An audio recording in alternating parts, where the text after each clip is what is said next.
All Sports All Day presents No Filter. Here's your host, Curtis Case Evans.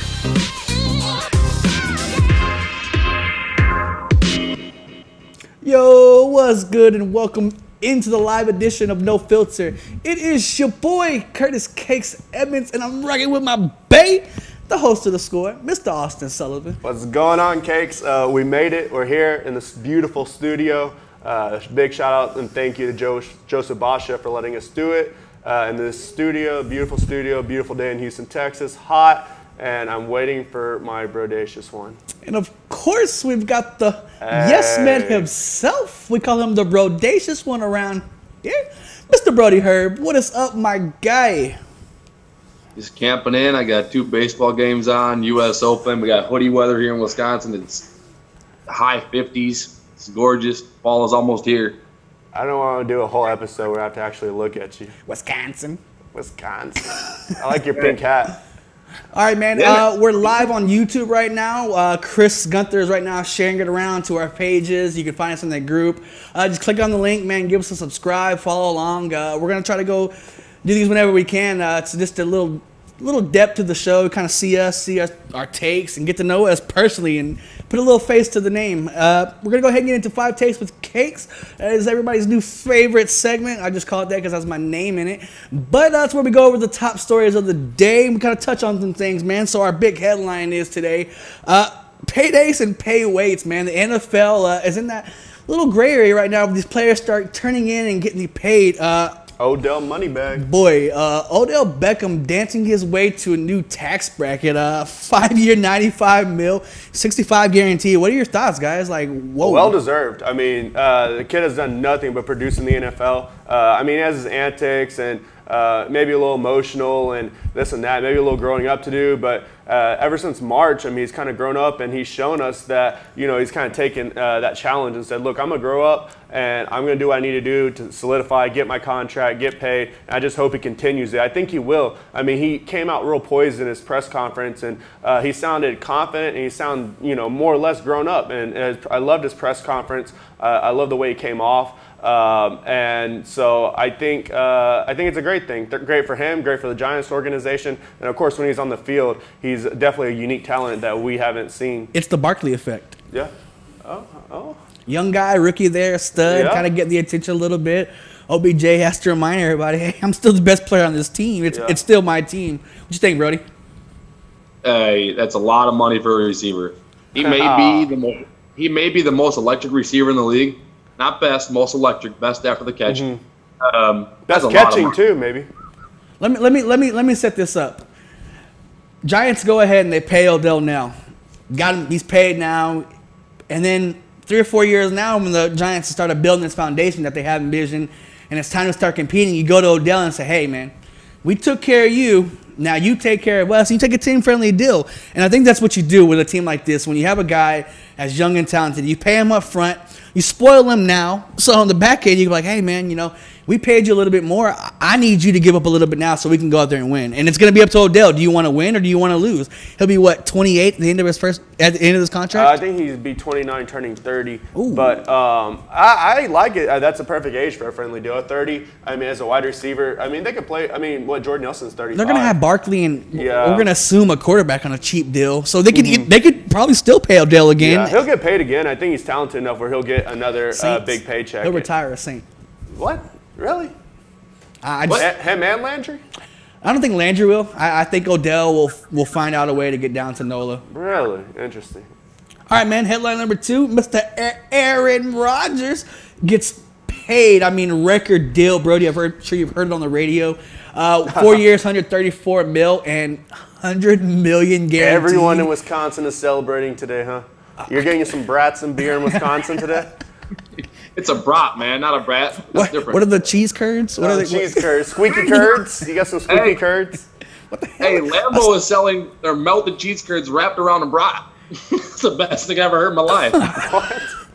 All right, guys. I don't even know what that means, but okay. What are your initial thoughts on Rodgers just breaking the Green Bay taxpayer back? Man, for real. I mean, that's the owners. That's crazy. And the whole cash flow thing is crazy because you can get basically that $100 million within the first 12 months. He's getting like huge. He's getting 80 mil between March and April. Like, Yeah. Well, man, it's time. They got to know at this point that they've had 2 Hall of Fame quarterbacks for 25 years, and they have 2 Super Bowls to show for it. Well, he said, I'm not Tom Brady. I'm not going to make $14 million a year for the rest of my career and take a team-friendly deal forever. I'm actually going to get paid and be the highest paid ever, and he deserves it. Why not? Tom Brady deserves it. I can't believe Tom Brady's still getting paid $14 million. What if that's a problem, what's going on there in New England right now, and Brady kind of wants to be taken care of? And I mean, after Brady sees his Aaron Rodgers contract, I mean, what does he say? Like, he has 1, I have 5, pay me. I bet Aaron Rodgers is getting paid more in this contract than Brady got his whole career almost. All right, I'll move on to the next one. A little head scratcher. Seattle locked up Tyler Lockett. Kind of a special teams gadget type player, slot guy. He got 3 years, 37 mil, 20 mil. And Dez can't get paid? Well, damn. Hey, Dez should have signed with the Ravens. Yeah, the Ravens had a 20 what? But Lockett's paid. I didn't think this guy would make their roster after the draft. I thought he was one of them speedy guys that you just drafted. He reminds me of like a bigger Tavon Austin. I don't get it. I'm not understanding. This dumbfounds. I have no idea. I'm speechless. What do you think about this, Brody? Am I missing it? Nah. Hey, keep whatever you can around Russell Wilson so that the world doesn't see the fraud that he is. Oh, we're not gonna do this. Russell Wilson's a top 10 quarterback. Hey, later we can start talking about Russell. Russell Wilson accounted for 80% of the offense. Nobody else did. Anyways, we're going to move on here. Talk about accounting for a team. Aaron Donald was the Rams for 3 or 4 years, and they've done nothing but pay him. They brought in high-priced veterans. They brought in guys and have gave him a deal, and Marcus Peters, and they've told Donald, sorry, wait your turn. I heard an interesting philosophy today that Sean McVay hasn't been playing anybody in preseason. Yeah. This is his way. Even the third preseason game, Goff, no one played. This is his way. This is his way of letting Donald sit back, negotiate some contracts, stay healthy, and kind of keep that out of the locker room. I guess I like it if that's their take, but he needs to get paid, man. They've got to. They're trying to establish a culture and a foundation in LA. I think they're nearing a contract. They're getting close. He will get paid. There's no doubt about it. He's going to get paid. I think they're nearing a contract. If not, they're going to be pretty close to announcing it, I think. So I'm not really worried about it. I agree with his take. They're just saying let everyone rest. I mean, even the third preseason game against the Texans, hardly any of the starters suited up and played. Not one starter on offense. Yeah, not one starter on offense, and a couple starters on defense played, but you didn't see your big names out there. So it's a good strategy. Why go out and get injured? Why go tear something? You have a good team put together to win that division. Division's wide open for you to win. Why not stay healthy and win the division? You're good enough to do it. All right. I like it. Got anything to add? No, not really. I think that we would have heard a lot. I think that the theory that they were just letting him kind of sit out and wait for his deal makes a lot of sense. I feel like we should have heard a lot more noise out of his camp when everybody else was getting paid but him. There's got to be something. Yeah, exactly. That makes a lot of sense. You would think we hear a lot more from him personally as well. So, I mean, yeah, I think everything's fine, and there's no need to worry. All right. Talking about another defensive player of the year who actually won it before. I think we won it between Donald, right? Mac. Mac won. Man, league sources are expecting Khalil Mack to actually miss games this year to hold out. And there's even. There's like 15, 16 teams who put a phone call into the Raiders. Brody, let me ask you. Jets. Let me ask you, Brody. Is this John Gruden trying to kind of swing the big stick and say, hey, this is my team? And he's even took shots at him. They said, Khalil Mack's your defense. What are you going to look without him? And he said, Khalil Mack was out there last year. We didn't look good on defense. So, it sounded like Gruden, Tampa Bay all over again. Yeah, Brody. I agree. That is definitely a Gruden move. Find one person that exemplifies the old regime and say, this is not my guy. Get rid of him. That's what he did in Tampa. That's what he did in Tampa, right? But, can he get King's ransom a little bit for him? Jets are going to have a super high pick. Is Khalil Mack, is he worth a he didn't do that well last year. It was kind of whack. I think he's overrated. He's a little overrated in my opinion as well. But you think Jets throw out that first rounder or something like that? I mean, they're definitely making the cap room for him with that. I mean, they have plenty of cap. They have like the most cap. Jets are going to go get Bell and Mac. Yeah, they have like $100 million in cap next year. That's what I'm saying. Like, they have the cap room for them. They've got it. I don't know if it took the belief in Sam Darnold. I don't know what all of a sudden that they're throwing their hats in the ring. I mean, the cap room was kind of, it seemed like it was there for Bell or to make a run make a run at some free agents in 1 or 2 years, but if they think they're closer than they were. They got their quarterback, man. I told y'all, most pro-ready quarterback, Sam Darnold. Well, it goes back when I talked with Shane. I said, you've got to get Darnold in there. You've got to start selling this. Because Sam Darnold is probably the number day one starter. What's $100 million to a free agent going to a team who's won 2 wins? You've got to tell these free agents, hey, we've got Darnold. We have direction. The Browns did it. The Texans did it. Yeah. Tyrann Mathieu, I wanted to be in Houston because they had Deshaun Watson. So you've got to start putting it together and showing teams that, hey, or showing these free agents, Mac's not going to go to New York. He can stay in Oakland. Like, why go to New York if I can't win? Vegas. So, I mean, speaking of the Jets, that's a perfect segue. Teddy Bridgewater traded down to the Big Easy, man. Jets send Teddy Ballgame to NOLA for a 2019 third-round pick, man. Are they setting him up to be the heir apparent? I can't believe he got a third-round pick. Like, he was looking good, like though. a 5th to a 7th. I'm shocked. He was looking good, though, in preseason. Third-round pick? I don't know. I think he's vastly overrated. I never liked him. Never liked his game. Don't think he's a starter in the NFL. He's a great second-string quarterback, and that's it, in my opinion. And yeah, he's going there to back up Drew Brees. Congratulations. Third-round pick is way too much, though. If you're watching or listening for the first time, just write that down as one of the many picks that Sully will be wrong on in the future. So Teddy Bridgewater is going to be a starting quarterback in the NFL, a good starting quarterback. Absolutely. Oh, I think it's the perfect situation for him. Brees has maybe 1 or 2 years left. It's enough time to get him integrated in the system, kind of learn, kind of start trusting that knee again.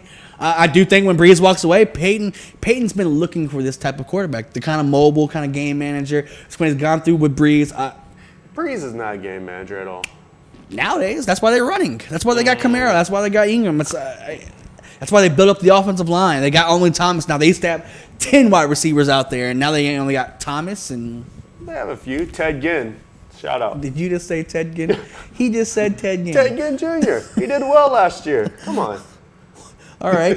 Speaking of another quarterback, Brett Hundley was shipped out of Green Bay to Seattle for an undisclosed 2019 pick. All this does is tell me that they trust Deshaun Kaiser. Yeah. Yeah, I like it. Nothing wrong with it.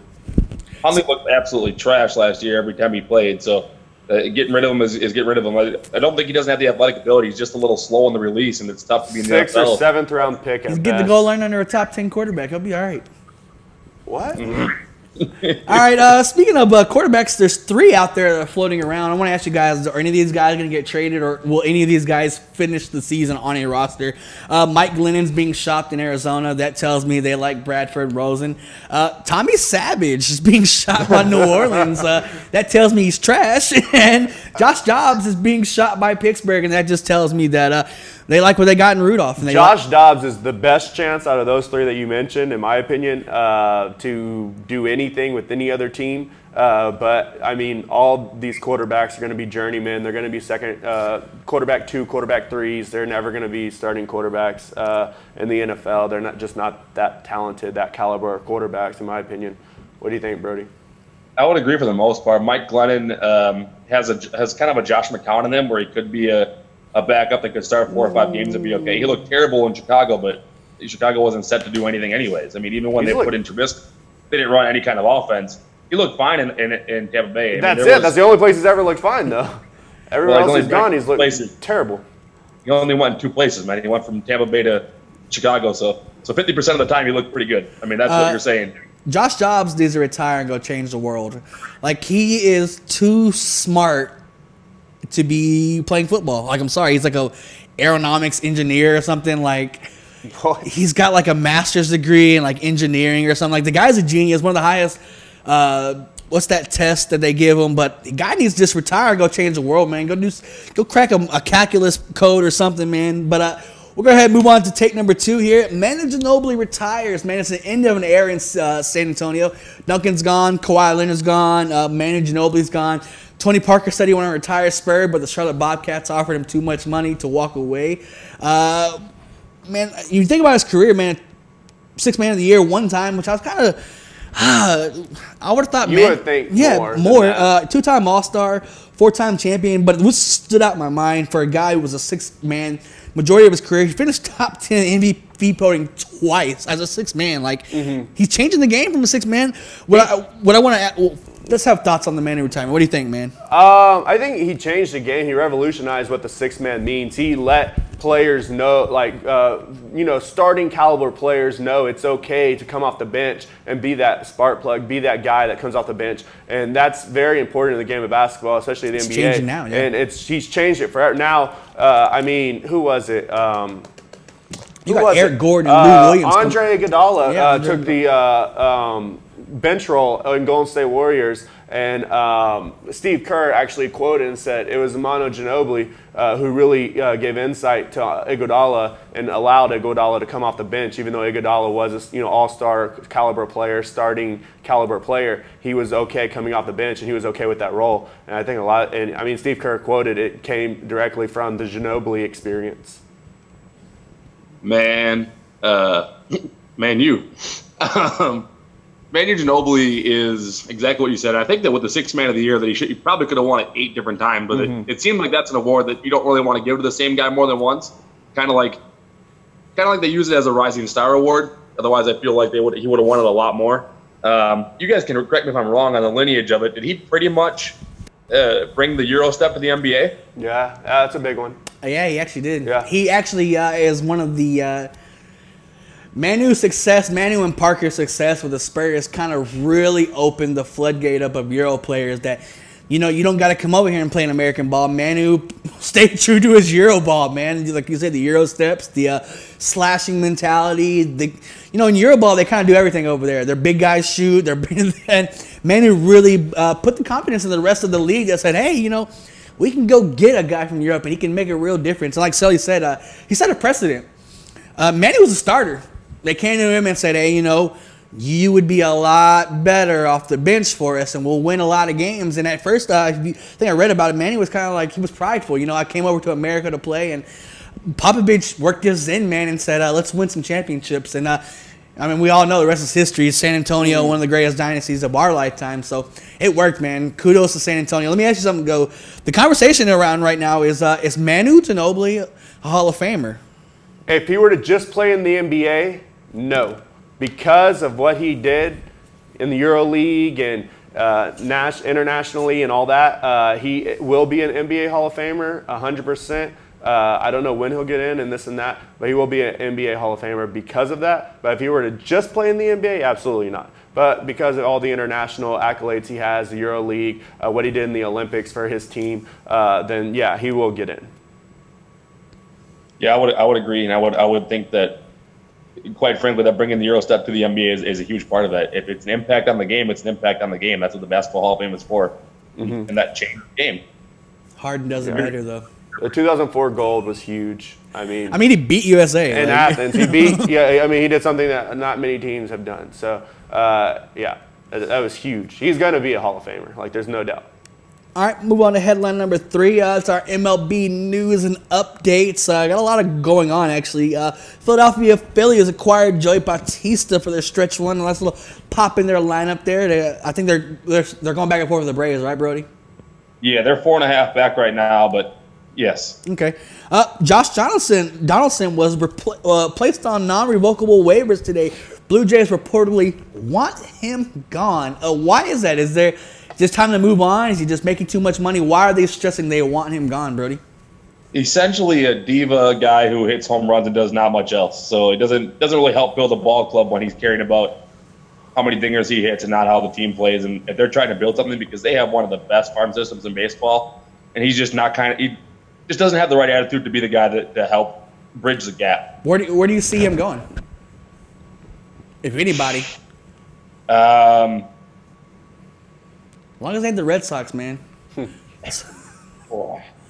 It makes a little sense. It wouldn't surprise me if he went to like the A's or came. The A's makes a lot of sense. If anybody wants to make an AL push for that second wild card spot just to get the extra pop in their lineup. Cubs.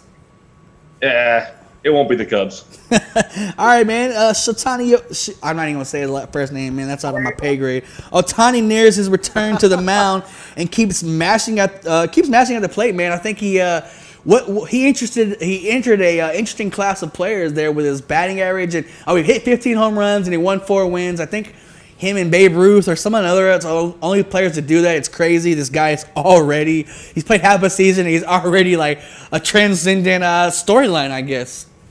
Absolutely. And the fact is, 15 home runs when he missed a month and a half to 2 months of swinging even, of play, is a lot of home runs for a rookie.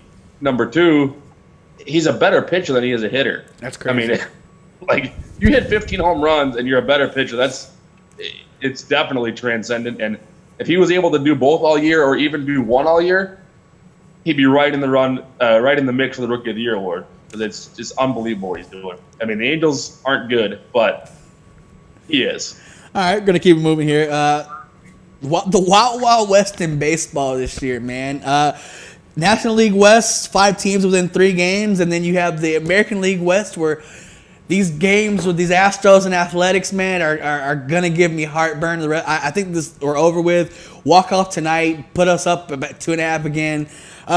What do you think, bro? Do the Astros find a way to get some gap between the A's, or are they just going to be that pesky thorn in our side? And can the Dodgers catch?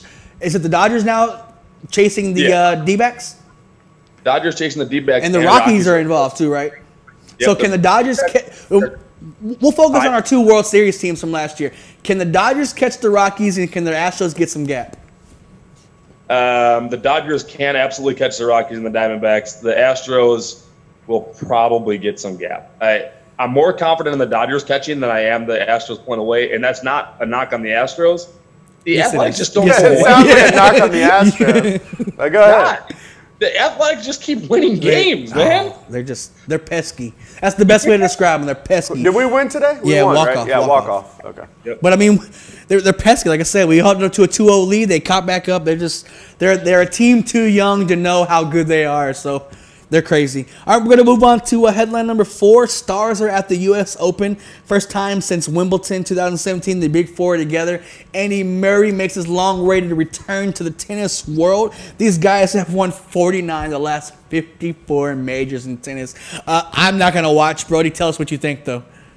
It's great to have Murray back. He was eliminated earlier today.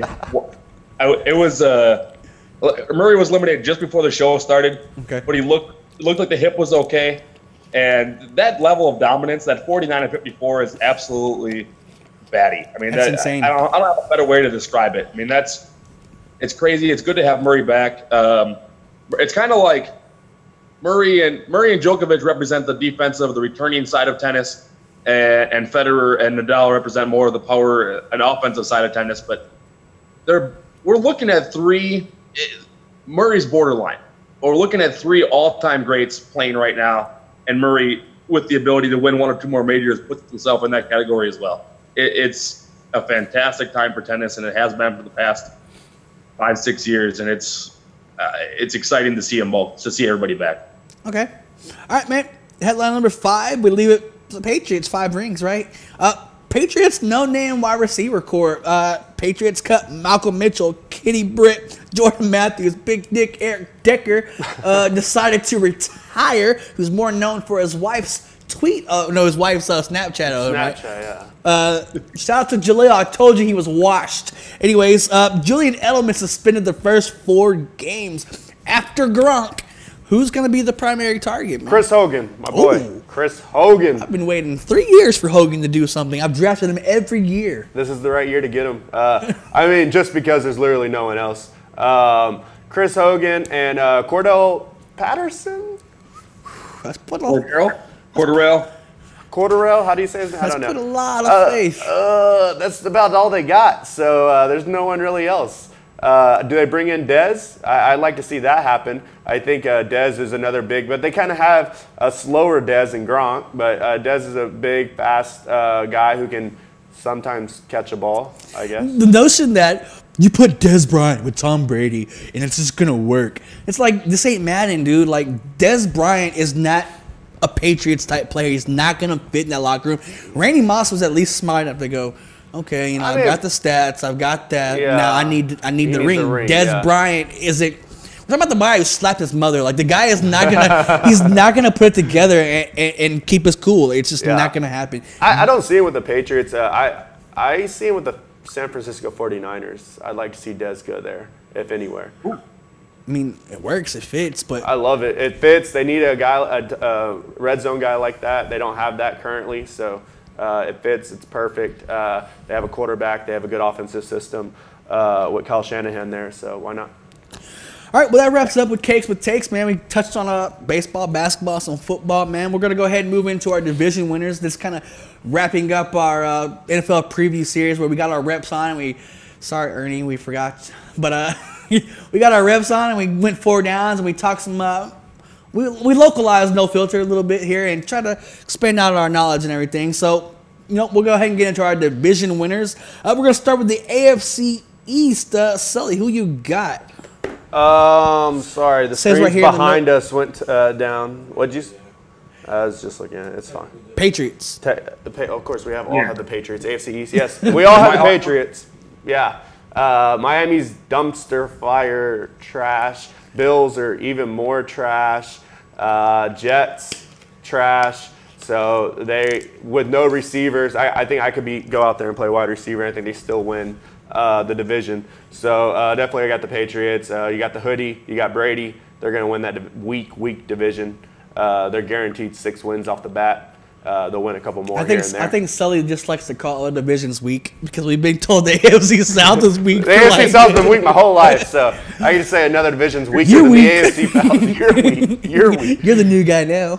Yeah, exactly. All right.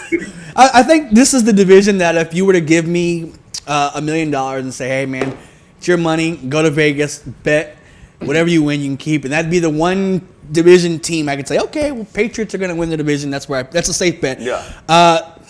That is expecting everything to be kosher there because Brady hung up on his national syndicated radio station. You heard about that, right? Yeah. He hung up twice. Belichick, he ended 2 interviews. And then Belichick came out and kind of cleaned it up. And, that my new favorite sports radio, I've heard me say it so much, the synergy isn't there in New England anymore. Yeah. And I don't know. But luckily, he hates it. Luckily, the division is so bad. Wait. Time out. 20 seconds. You hate my synergy? Brody Hurt. He likes it as much as he likes momentum. Oh, man. No, synergy is a real 20 seconds. Synergy are a real thing. Momentum, we don't have enough time on our 2-hour live for me to talk about momentum. It doesn't exist. Synergy is real, though, right? Synergy is real, right? Synergy is real, absolutely. Say it again? Synergy is real. You know what synergy is, right? Yeah, he's saying it's energy, though. Well, he's from the north. Oh, that's what's wrong Got with the you. Yankee accents. N-E-R-G-Y, synergy. Oh, okay. I couldn't hear you. Hey, we're back up. All right. All right, we'll move on to the AFC West here, which is kind of put your hand in the barrel and draw a name out, draw a team out the barrel. What do you got there, Brody? I got the Denver Broncos. Ew. My boy Case Keenum is gonna light it up. Ew. Great pick, Brody. Good job. Air 5. Man, the no-fly zone. We got Pac-Man Jones is like a nickelback. I mean, Pac-Man ain't dead. When you have Pac-Man Jones nickelback, that defense, you still have Vontae. We know Batman can still fight. Did you see the video? Yeah. And he beat a charge. He didn't get in trouble for it. He's 2 for 2. All right, Sully. That's the best thing.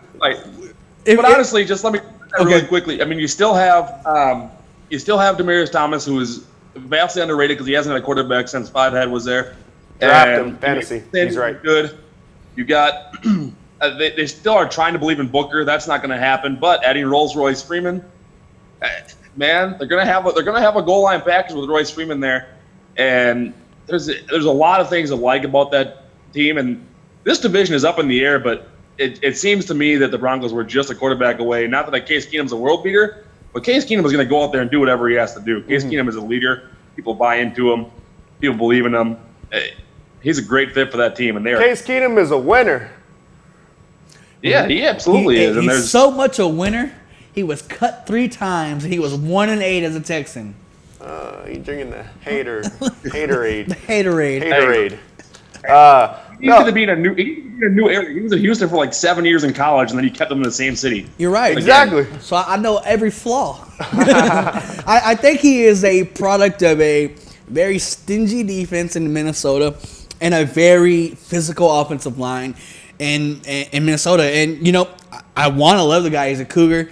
But, man, I just drinking too much Gatorade. I don't understand it. Like when I tried to debate this, I went and looked at all the stats, and I was like, there was one correlation with every Minnesota win last year: less than 2 sacks, more than 4 sacks. In case Keenum played quarterback. Boom. if that's all right, fine. My AFC West. Oh, Sully, what's your AFC West? Great pick, by the way. I think the Broncos are going to do really well. Case Keenum, Emmanuel Sanders, Demaryius Thomas. I mean, what more could you ask for? That defense is going to be great. Is this your pick or Brody's pick? I just want to compliment Brody on the right pick. You're going to bring the wrong pick in a minute. I'll tell you you're wrong. I have the Los Angeles Chargers. Of course, Phillip Rivers, they had like the best offense in the league last year. You got Melvin Gordon, you got Allen, you got what did you say? I didn't say anything. You have the offense is going to be great. Phillip Rivers, he throws the ball attractively. No, that's my boy. I know that. So I got the defense: Bosa, Ingram.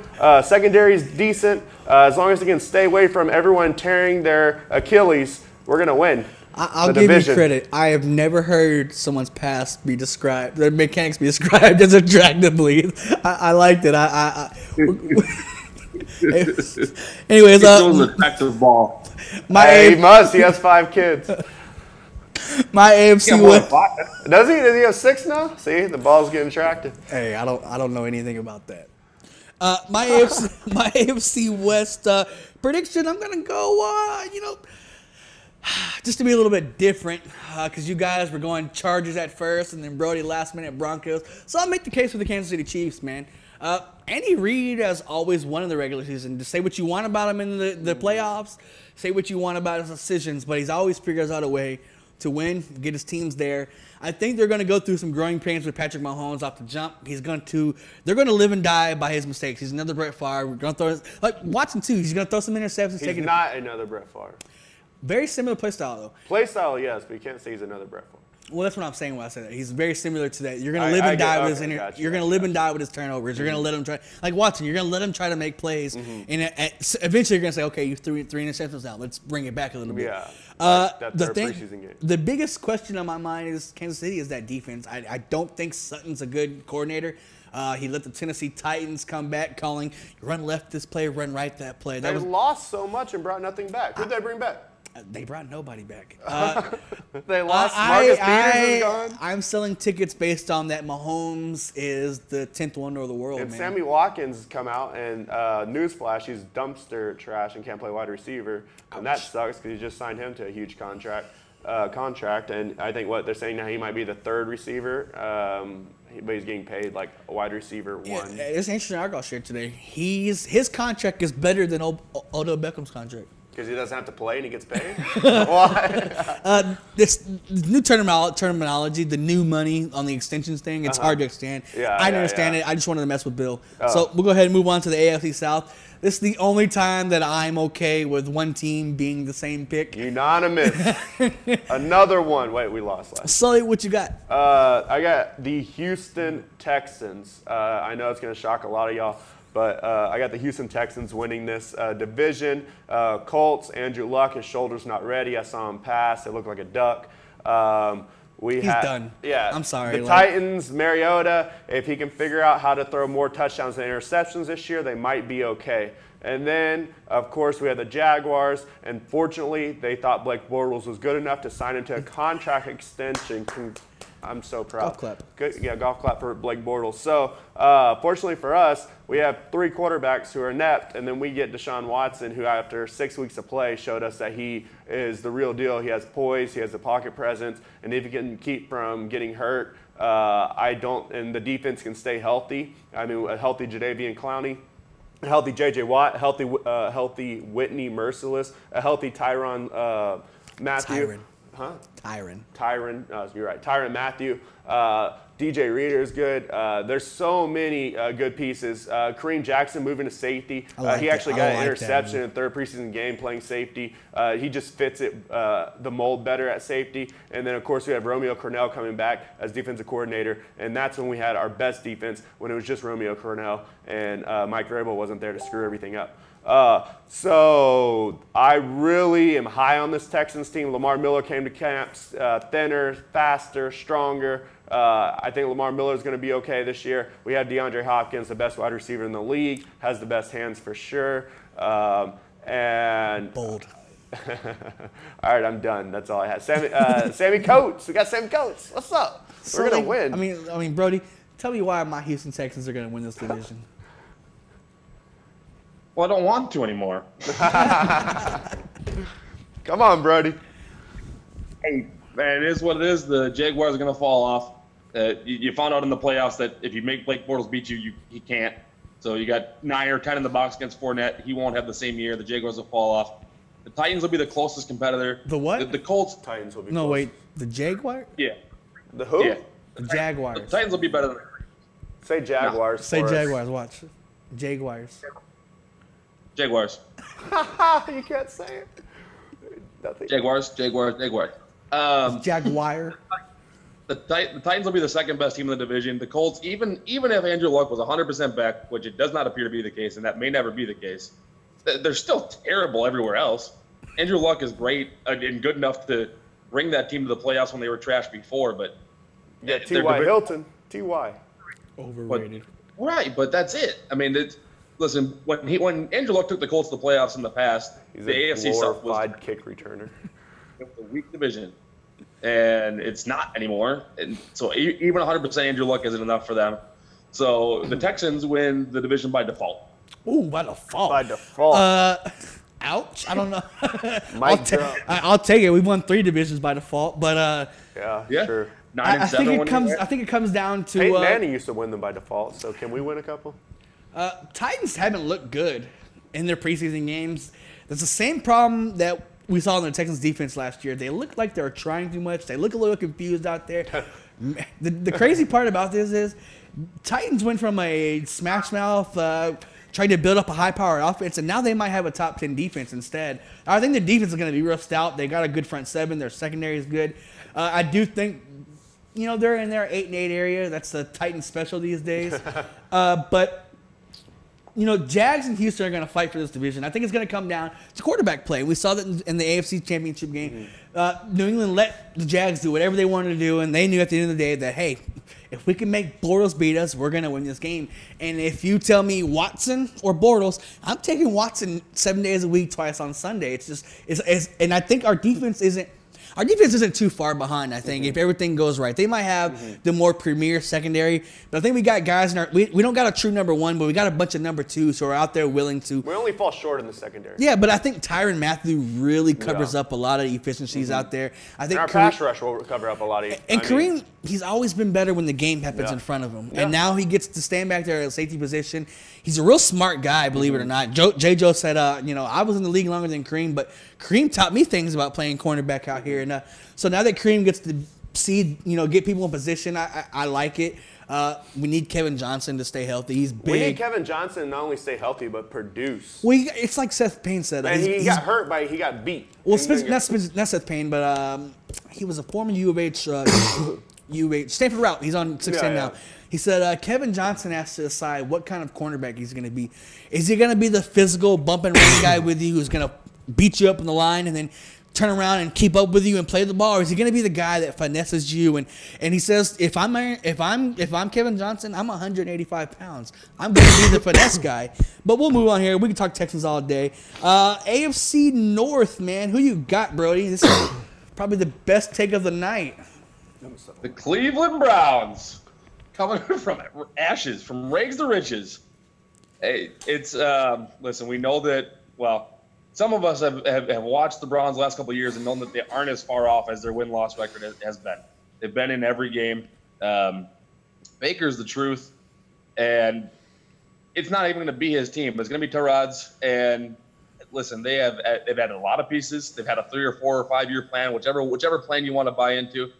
They've been close. They have the defense that's kept them in games, and their offense gets Josh Gordon back, who is absolutely outstanding at receiver. Njoku is great, tight end. Everyone there in the AFC North has been there and hasn't wowed me in a while. And there's just something about these Browns, and I'm telling you, they're not just going to surprise you and win 8 games. Browns are winning this division. I mean, that's an interesting perspective to look at it. I do think something is being overlooked in Pittsburgh. Todd Haley's not there anymore. And Ben Roethlisberger and Todd Haley, go back to my word here, synergy. They spoke the same football language. They got along. They worked in that quarterback room. And now Mike Tomlin don't have the guy that was keeping him relevant there coaching anymore. I think it's going to require more Mike Tomlin to get out there and coach these guys. And end of the day, Mike Tomlin's a player's coach. He's not an X and O coach. His coordinators have done a job. And speaking of Todd Haley, he's in Cleveland now. He knows all the teams in the division. He knows Baltimore. He knows where Cleveland is weak at because he's played against them. He studies film against them, so he can go in there. And Greg Williams and Todd Haley, man, they're the 2 most entertaining guys on Hard Knocks. They're going at it. They're talking shit to each other during practice because they're egomaniacs out there, and they believe my unit's better than this unit. And like you said, man, the Browns aren't going to just win 8 games. If the Browns get it going and get momentum and get that city behind them and people start believing, they're going to win this division. I can see where you're coming from. But my take, I got the Baltimore Ravens winning, man. And I think Lamar Jackson has lit a fire under Joe Flacco's ass, and it's not going to be the Joe Flacco that goes out there and throws 20 interceptions. They revamped his wide receiver core. They've spent some money on the offensive line. Alex Collins can run the rock now. The defense is real young. They get, I think Humphreys is kind of starting to come into his own. I got big things for Tyson Bauer, another Houston Cougar. I think the Baltimore Ravens can win this division. I really like Crabtree addition. It's another, not a Bolden type talent, but it's another guy who does the thing Bolden does. Yeah, exactly. I really like it. I don't disagree. I think they have a better chance than the Browns. I went the Pittsburgh Steelers. I mean, just obviously Steelers with Bell, Brown, and Big Ben. They've won every year. It's just an easy take for me. I don't see that they're going to lose to any of these teams. I know you are trying to make it happen, and y'all make good arguments, but the Pittsburgh Steelers are the Pittsburgh Steelers. Same coach, same team.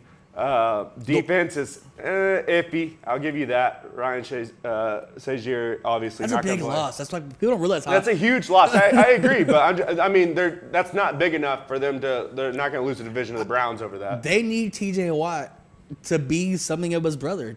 Honestly. He's looked great. T.J. Watt's looked great. I just don't see them giving up enough games, and they always play hard. Mike Tomlin's going to get that team ready to play. Like, they're not going to come out soft. They're going to be ready to play. The defense will be ready to play. I'm ready for Tomlin. Hayward's a beast. I mean, they're going to be ready to play. I'm ready for Tomlin to be fired. Yeah. Honestly, they've underachieved. If Marvin Lewis hasn't been fired? Hey, the Bengals have a different standard than the Steelers. No one chose the Bengals. We will not speak nicely of the Bengals. No, there's just no reason to. The only cool player on that team is the dirtiest player in the league. Oh, the dirtiest player? Yeah, I like him. Not like George Iloka played for him. Oh, shameless plug. All right, go ahead and move on to the NFC East. Sully and Brody, I don't know if they were going to be different, and they just coincidentally picked this team. But I'm like, what do you two guys see in the New York Giants? Brody, go ahead. I know we saw the same thing. A guaranteed, no doubt, Hall of Fame quarterback. Okay, I agree. Absolutely guaranteed. The most electrifying receiver in the league. I caught myself. Most electrifying receiver in the league. I believe in Saquon Barkley, and that's enough.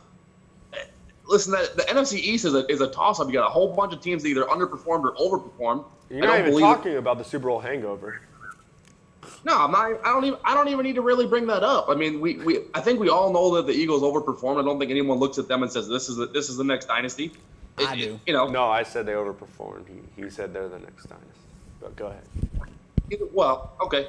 Hey, so you and I agree that they overperformed, and Curtis says they're the next dynasty. I I just don't see. I don't see that. I don't see the. I mean, it'll be tough. The Cowboys aren't going to be terrible. The Redskins will be terrible. The Redskins. I mean, don't get me wrong. Alex Smith is a smart enough quarterback to find a way to win them 6 or 7 games, but he's not a gifted enough quarterback to do anything more than that. And I just, man, Eli had a terrible year last year. Eli's been the butt of a lot of jokes, but Eli is a dang smart quarterback. Peyton has always said that Eli's a better quarterback. And look for Ingram to have a great breakout season. I mean, wait, you're not getting that in. What did you just say? Yeah, Peyton's always said that Eli's a better quarterback than him. That's true. From a physical gift standpoint, it's not close. If you ever watch Peyton Manning highlights, that ball is a duck every single time. I get it, but it gets there. That's what he said. Remember the commercial? It gets there. Yeah, it gets there. Nobody makes ugly look good like Peyton Manning. You do. Oh, damn! I'm gonna stay out of this one. All right, so Brody made a good case for him. What do you think? I agree with everything Brody said. I think Landon Collins, you add in a star defensive player like that, and the defensive line's not going to be terrible. I don't see the Cowboys doing it. They have they have the worst wide receiver corps in the entire league. They have Zeke, who they're just going to stack the box with 9. And Alan Hearns. Huh? Alan Hearns. Oh, God. Austin Hearns, whatever his name is. Alan Hearns, that's who we believe in? So I drafted. Somebody. I guess someone believes Someone in him. has to catch the passes there. Someone has to catch passes, I guess. So Alan Hearns is their safe bet to catch the passes. And what's the rookie's name? Michael Gallup. Yeah, Gallup. That's who. That's going to be top tandem wide receiver in the league this year. There you go. Best tandem in Texas. And then Washington's terrible. Nothing more to say about them. They unfortunate. They have no running back. They have. I don't love their wide receiver corps. Just terrible. And Philadelphia Eagles. We'll see where they go. Who's going to start? Is it going to be Wentz? Is it going to be Foles? Is Foles going to play well? Then you put Wentz back in. How's their offense going to look? How's everything else going to look? The defense, you just won a Super Bowl. I believe in Super Bowl hangovers. I believe the team doesn't perform. I look at every team that's won the Super Bowl. Unless you're the Patriots, you really underperform the next year. I really believe that. So let me tell you why the Eagles aren't going to have a Super Bowl hangover. Because they're not a finesse team. They're not a very athletic team. They're a physical team who is going to beat you up every game. Their offensive line is mean. Their defensive line is deep. They've got depth. They've got talent. They did get rid of Michael Kendricks. I think that kind of hurts a little bit. But they went and got Darby, I think, at cornerback. So I think they've upgraded some of their weak spots. Wide receiver is still a question mark. Like you said, man, Foles won a Super Bowl. I don't think that means anything. They ran the same offense they ran with Foles and Wentz, and that's where Doug Peterson said, there's no point in changing this offense. Foles can run this read RPO type thing. I want to believe the Super Bowl hangover because I'm seeing it now in my Astros. They're real. But I just don't think that when it comes to a team like Philadelphia, who is just more physical than the other teams, if you put on a video and you watch their offensive line, man, they're beautiful to watch. Yeah. They get to their spots. And Ajayi is a great running back. I think he's underrated. I think he's underrated too. As far as the Giants, Brody, new coach, new offensive coordinator, new system. I don't see it coming all together in New York this year. They've got a rookie running back. He's going to hit a wall a few games. It's going to happen. Nate Solder is not $16 million left tackle.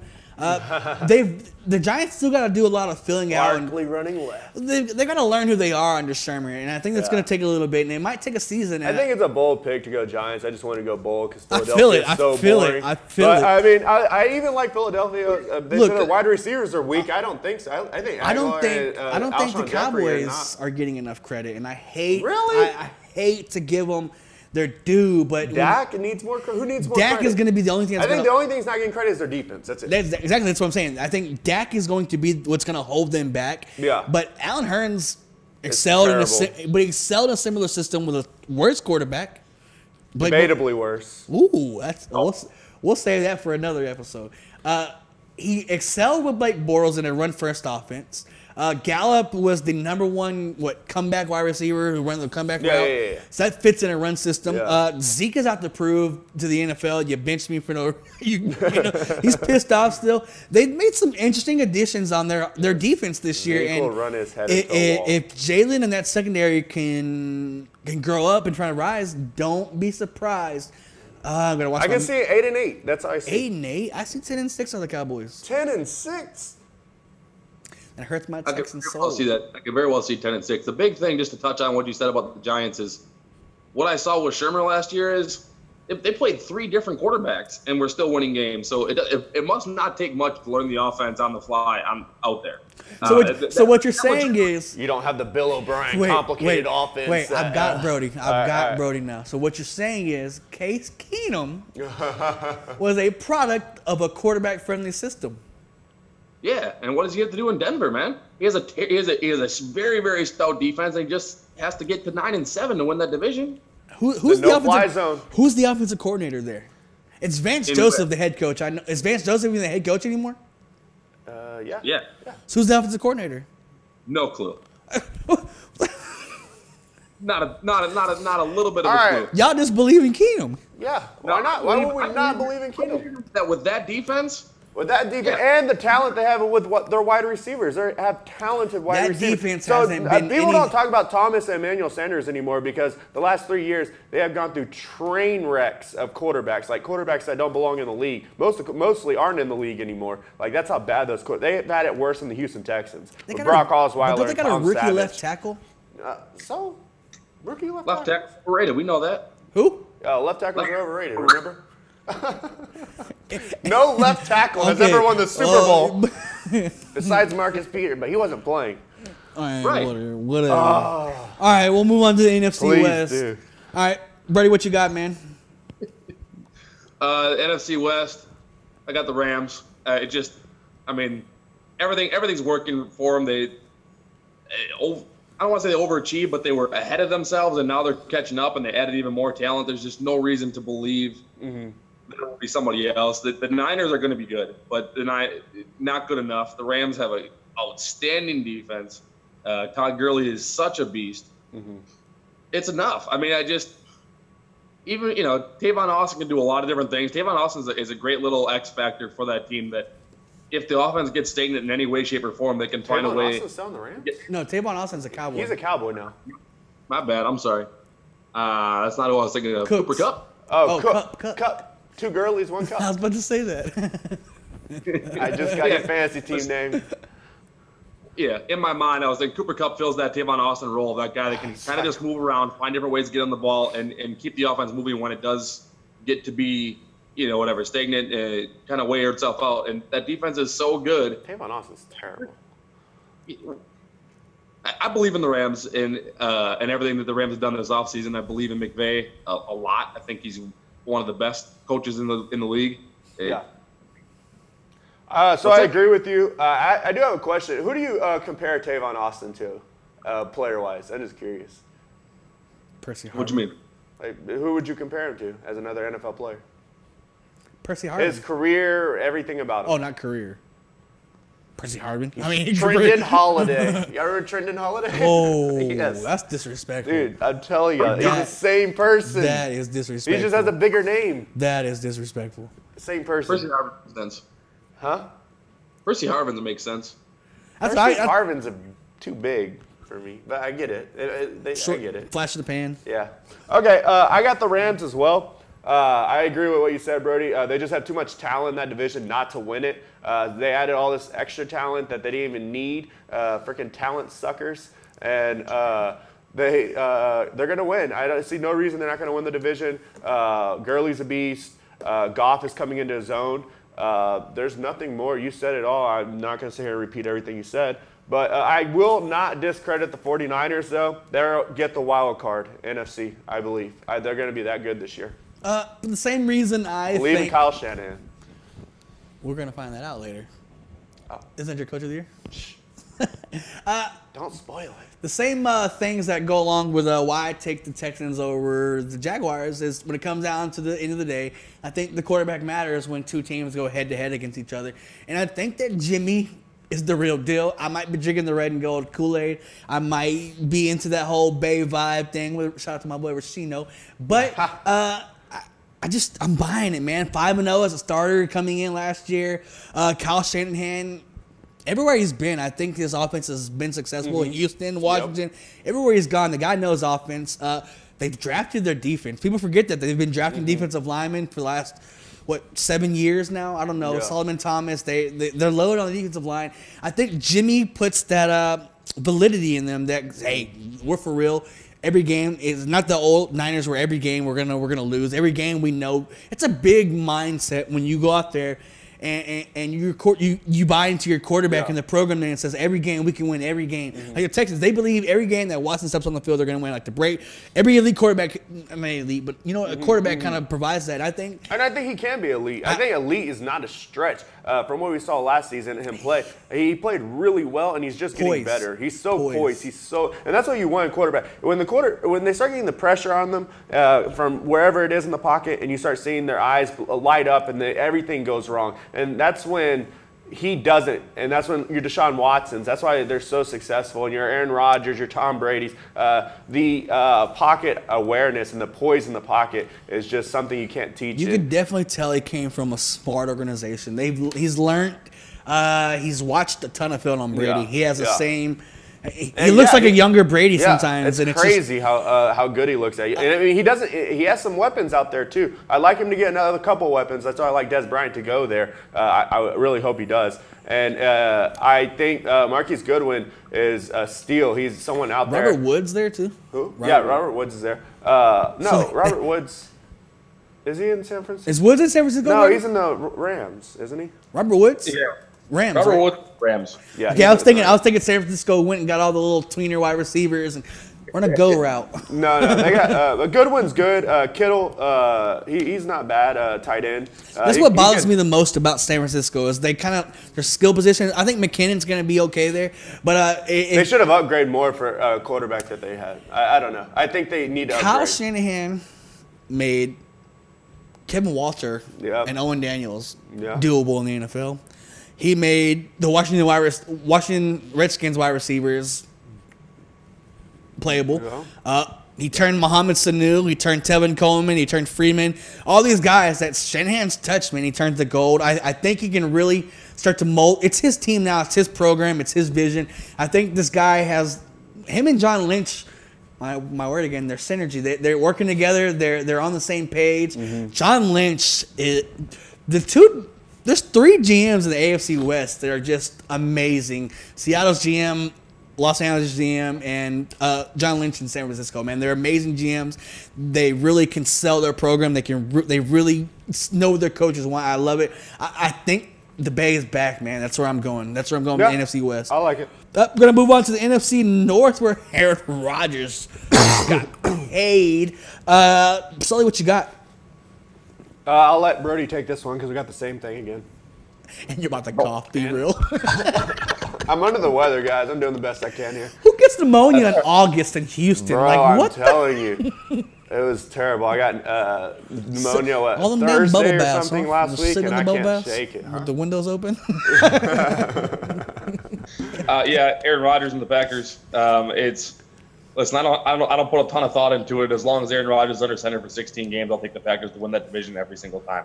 I know that they lost it with him under the center for most of the games before. 1 year, 3 years ago to the Vikings, but it is what it is. I mean, I really personally believe that Jimmy Graham is going to fill the Jordy Nelson role. I think they're going to line him up. Similarly, give him the back shoulder throws, give him the high point throws, which they couldn't do with Jordy.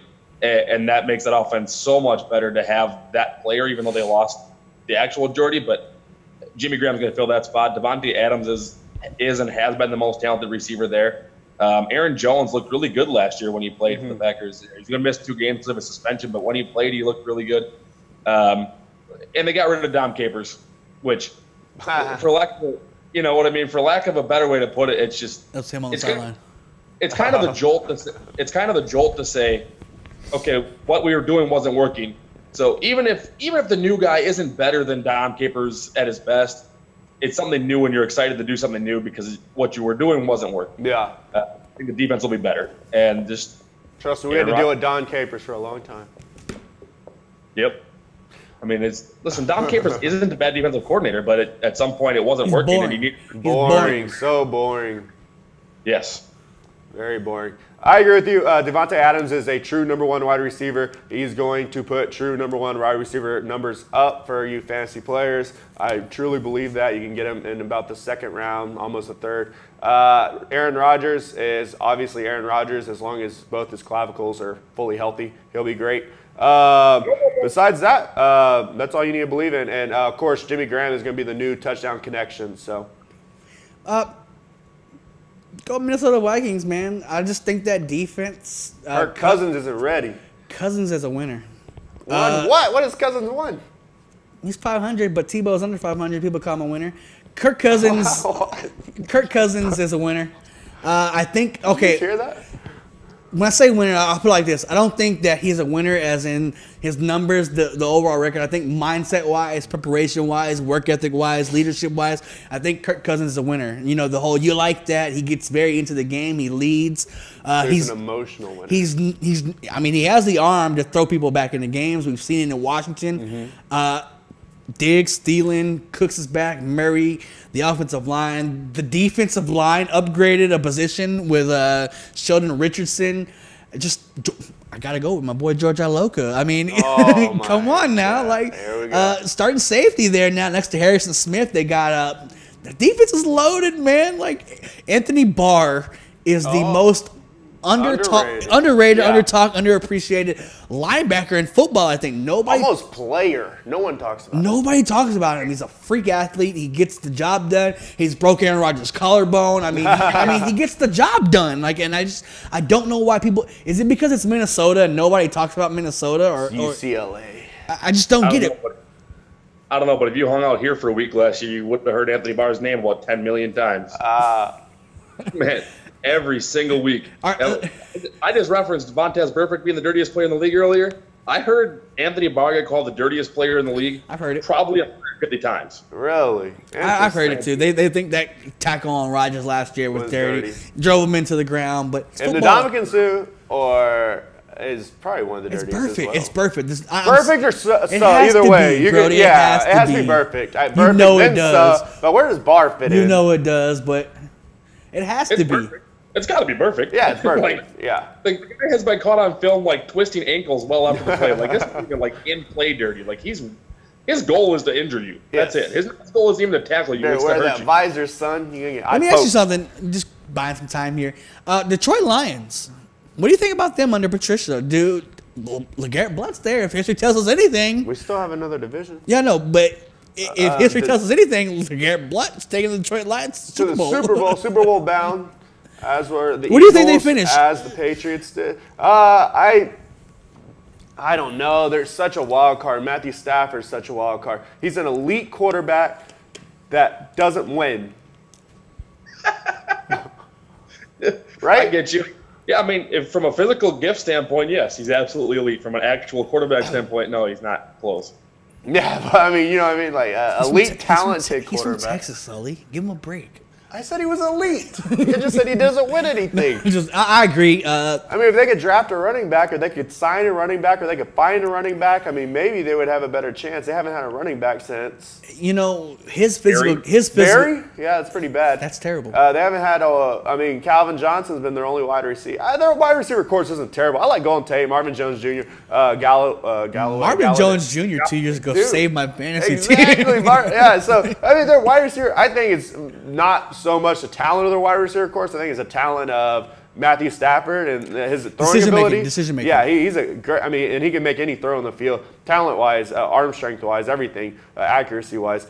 He's a hell of a quarterback. And for some reason, they just keep losing. So I think he just doesn't know how to win, or the team doesn't know how to win. I don't know if Matt Patricia is the one that's going to turn this around and make them a winning football team. I think their defense is okay. It's not great. But, I mean, there's definitely some players on it. But you got players that haven't lived up to their potential. What's the old edge rusher name that never does anything? Ezekiel. He got a big deal. He got a big deal. Yeah, Anza, that's his name. He got a big deal. People talk about him more than they talk about Anthony Barr. But he got a big deal. But Chicago Bears, the one wild card in that division, I think, right? I don't think it's a wild card. They're going to be terrible. Ooh.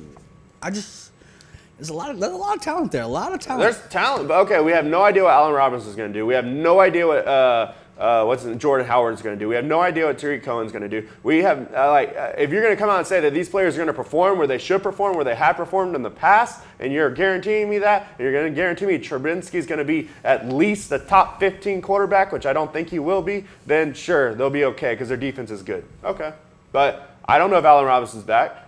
I don't trust anyone else there. What's the tight end's name? He has big height behind him. Who's the tight end? The guy from Burton or whatever. Trey Burton. Trey Burton. He has big height behind him. I don't know what he's going to. It's just a big question mark. I don't think Trubinsky's that good. He doesn't have that poise in the pocket. You don't see it. I'm just down on them. I don't know why everyone is so high on them. Like they're going to be a winning football team. They're not going to be a winning football team. That's why I label my wild card, because if everything goes right, they're going to be a thorn. They're going to okay. If everything goes right, they're going to probably help. Chicago if Bears. Blake Bortles can make Allen Robinson an all pro player or Pro Bowl player, whatever, then I believe Trubinsky I'll say can this: as well.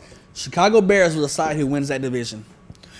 It depends. They won't decide anything. Minnesota and Green Bay both. If one sweeps, I see what you're saying. They will decide who wins that division. I think so. Yep. So I see what you're saying. All right, we'll go ahead and move on to the NFC South now. Ooh, I got this one. You want to go first? Yeah. All right. The Tampa Bay Buccaneers will win nothing. 0 wins. They're First gonna pick, here we come. 0-16 with the first pick, and they'll probably hire Coach of the Year Hugh Jackson. But let's go with I got the New Orleans Saints. I just think they're going to repeat. I know not many teams repeat. I know it just switches every single year. It's going to be the Panthers, Atlanta, or the Falcons, and that's it. Just keep switching every single year. And but I think this year it's actually going to repeat. Breeze is getting older. He knows he has to do it. He has good talent behind him. Kamara, Ingram's going to come back healthy and strong after that 4-game suspension. Fresh legs after starting game 5 is perfect because Kamara can get the job done till then. And then your Michael Thomas and your Ted Ginn, and they have good talent out there and wide receiver corps. I believe. Drew Brees is going to get the job done. Their defense took a huge step forward. I don't think they lost hardly anyone to take a step back. So I think why not? Why can't they repeat again? Atlanta hasn't showed me anything. They stuck with the same offense, right? I'm sorry. I'm laughing at Brody adjusting himself on the. What is he doing? He's adjusting himself on the camera, and I was like oh, but don't get a. He what? lifted his leg up, and I was like, "What's he doing over there?" Like, what?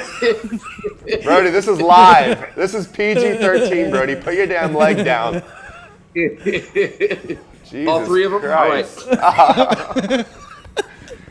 I don't even know. I have nothing else to say. Brody, does you and your leg Tell me that I have have a anything to attractive-looking say? ball like Philip Rivers. What did he say? He said Tom he throws an attractive looking ball. I can't laugh because that's why it's so great. I can't laugh because I'm cough. So, Brody, what is your NFC South division take there?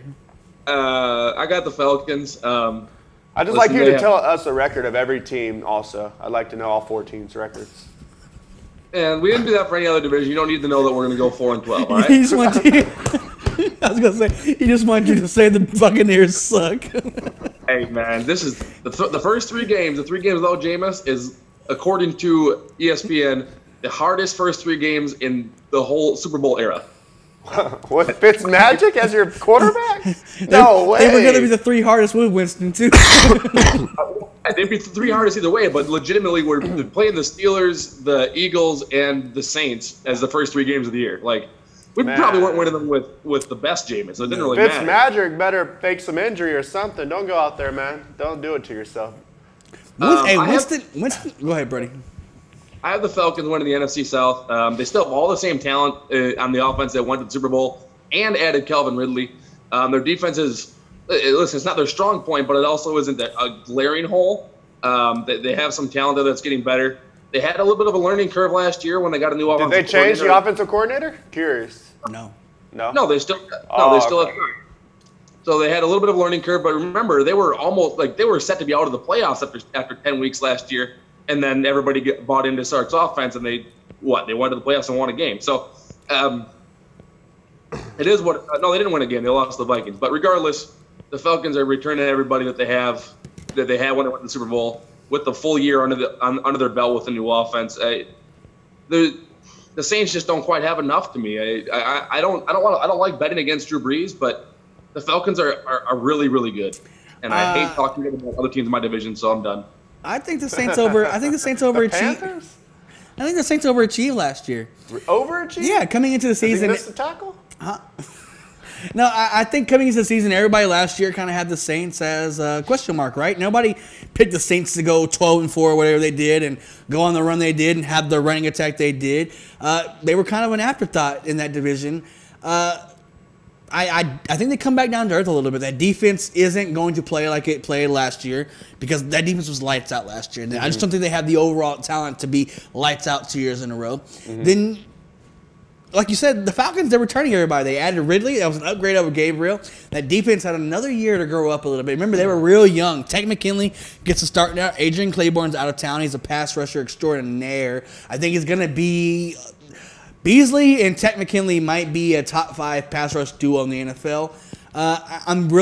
Everybody knows I kind of have a soft spot for the Falcons. I don't know why, to be honest. Because when the Oilers left, I was a Saints fan. But I always have like this soft spot the Falcons. Maybe because of Vic. It's when I really got into Madden. That's just kind of how I relate to it. But I've always I rooted for the Falcons in the playoffs. I can't believe you just said because of Vic. You know how many arguments we had over Vic? I don't think he's a Hall of Famer, though. I didn't say Hall of Fame, anything about Hall of Fame. He's not a good quarterback either, but he's not a good quarterback. Oh my God. He was fun to watch. He was exciting. He was not a good quarterback. He was a good quarterback. You said teams didn't plan. That's what you said. You said teams didn't plan when they played him. They didn't plan their defense around him. No. They weren't scared of him. They weren't scared of him. His arms didn't scare nobody.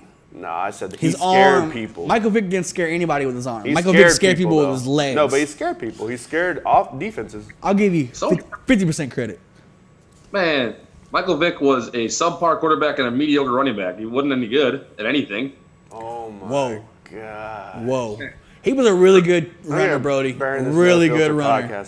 Okay. So he was a above average running back at a quarterback position? I mean, I'll take that. I think Tebow was a fullback playing quarterback, so.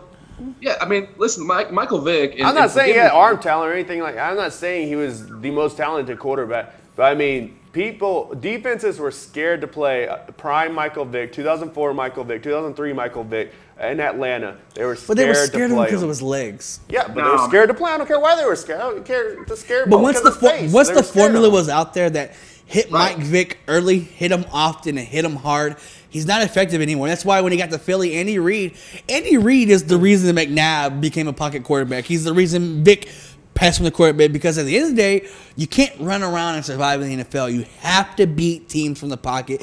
And that's when Vick became a pocket quarterback, he was so dangerous because he was beating teams with his arm, and once you took away his passing lanes, he ran on you, and it was dangerous. I wish Vick stayed in Philadelphia. I mean, Andy Reid made Vince Young look good for a little time. So, I mean, back to my Atlanta Falcons take. Like I said, I think that they'll have a top 10 defense this year. Their sack duos are good. Deion Jones is another linebacker that nobody talks about. He's real fast. He's a stud. He jumps out of the building. The secondary, Go ahead. We're way over time. No, we're right on time. All right. Then that's my take as far as Atlanta Falcons. We'll go ahead and move on to award winners since Sully thinks we're running out of time. We got 30 minutes left. Huh? That was where the... Okay. Award winners. Oh, yeah. You're right. We'll go through these quick. We'll start with Coach of the Year. Sully, who you got? Coach of the Year, I have Kyle Shanahan, 49ers. Like I said, I think they make the playoffs. I think that's enough for him to win Coach of the Year. I think probably a wild card, though, entry into the playoffs, because I think the Rams will win the division. I just think what he's going to do with Jimmy Garoppolo, he's going to make Jimmy Garoppolo an MVP candidate. I don't think Jimmy Garoppolo will win the MVP, but he'll definitely be a candidate. And he's going to take that team in and bring back the San Francisco 49ers like Cap did. So the San Francisco 49ers are back officially, and Kyle Shanahan's going to show everyone they're back, and that should win him the award. Brody? I got to double down. If I'm right that the Browns win the division, then I'll definitely be right that Hugh Jackson wins Coach of the Year. Because we're talking about a team that didn't win any games last year. 1-31. Hey, like I said, I was trying to buy some time here, so I wasn't going to rebuttal this. But if Hugh Jackson goes 8-8, he's in the Coach of the Year conversation. But he can't win at 8-8. He can't win it, but he's in the conversation. Okay. And think about how interesting that dynamic is. 8-8, Hugh Jackson's in the Coach of the Year. 8 games better than last year. No one will be 8 games better. I get what you're saying, but he's not going to win it at 8-8. And from my point of view, if I fully believe that the Browns are going to win the division, which I do, if the Browns win their division, he wins Coach of the Year. It's a lock. I agree with you 100%. If the Browns win the division, he has to win Coach of the Year. Right. So that's my. Nothing else in the NFL can happen. Like he'll win Coach of the Year. All right, I'm going to go ahead and get into my Coach of the Year take. I'm going to go Bill O'Brien, man. He's got a GM who's gave him the tools he needed. There's not a disagreement anymore about football ideology and football language. Bill O'Brien and Brian Gaine, they're working together. Everybody stays healthy. Texans go out there and they go from 4-12 to 12-4, maybe. It's another 8-game improvement. That's going from last to first. Watson's going to make O'Brien a household name as a coach because they look at Watson and say, wow, he's putting in these numbers. Who's calling the plays? O'Brien calls the plays. I think it goes hand in hand. Brady's nothing without Belichick. Belichick's nothing without Brady. Same with Watson. We've seen that. O'Brien's been nothing without Watson. Well, O'Brien hasn't been what he is now. When he's with Watson, he looks a lot better. And I think with Watson under O'Brien, he looks a lot better. So I think I agree. The success of Watson is going to be indirectly the success of Bill O'Brien. All right, we'll go ahead and move on to our Rookie of the Year. Just kind of making up some time here, keeping the chains moving. Who you got, Brody, Rookie of the Year? Saquon Barkley. I think all the hype is real. I think that he is going to live up to it. I think he's the best back to come out of college since Zeke. I think he's better than Zeke, so I guess it would go all the way back to AD. But I legitimately think he's better than Ezekiel Elliott. We all remember what Zeke did his rookie year, so to me it'll be a no-brainer if I'm right on that. Zeke had an offensive lineman that Barkley ain't got, but I agree that Barkley's better than Zeke. So I think Barkley's is the easy choice, so I went something a little different. Royce Freeman, Broncos running back, he should get a crack at the start because Booker's just not going to get it done, and he looked great in the preseason. So Booker's definitely who I have and who I think will be your Rookie of the Year.